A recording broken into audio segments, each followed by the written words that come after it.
Apa kata Nabi? Dua solat yang berat bagi orang munafik, yaitu al-isya wal subuh, isya dan subuh. Hadis Bukhari. Akhirnya setan bilang, tuh tetanggamu munafik loh. Jadi setan ini jangan salah Pak, setan itu pernah berdebat dengan Allah. Jadi ilmunya tinggi. Ilmunya tinggi, nggak cukup dengan ilmu-ilmu kita yang standar. Bapak ini misalnya udah jadi kiai, itu setannya punya ilmu di atas kiai itu. Lalu gimana? Kita harus punya perangkat senjata yang bisa menaklukkan itu. Masih ingat kisah Nabi Musa? Nabi Musa didatangi, hadis Sahih Bukhari, didatangi oleh Adam. Saya pernah cerita di sini kalau nggak salah. Oh belum kali ya, ini kan baru yang kedua ya. Apa kata iblis?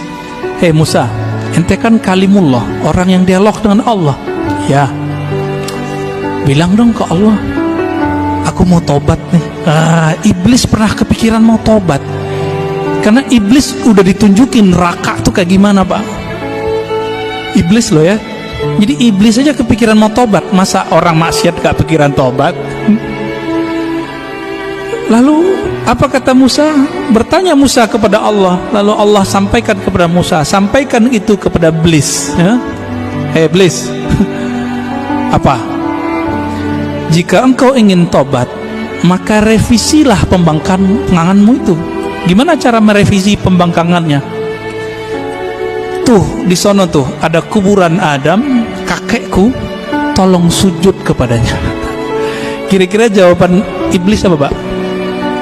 Ogah gua, dia hidup juga nggak mau sujud, apalagi udah bawa tanah, tambah kufur Pak. Inilah pribadi iblis.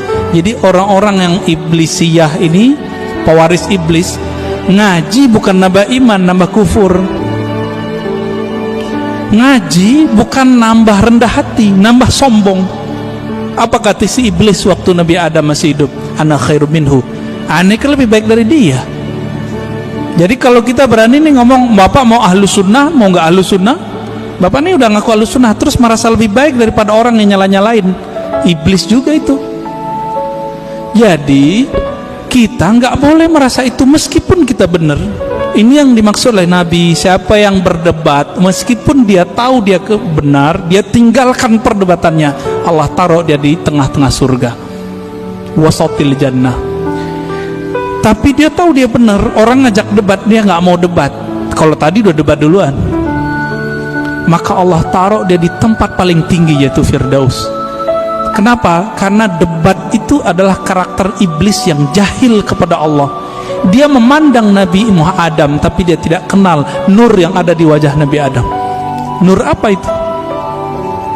Nur Muhammad. Tiupan Allahu Ahad itu ada di wajah Nabi Adam. Iblis gak bisa lihat itu alim atau jahil. Yang ini nggak akan bisa ditembus oleh iblis Pak. Iblis minta izin kepada Allah, ya Allah tolong izinkan aku mengakses kolbunya manusia. Apa kata Allah? Enggak diizinkan ente. Tapi ente punya cara. Tidak langsung. Caranya apa? Tajri majrad dam. Kamu diizinkan mengakses lewat darah, tapi nggak boleh langsung ke jantung, karena jantung berhubungan dengan kolbu.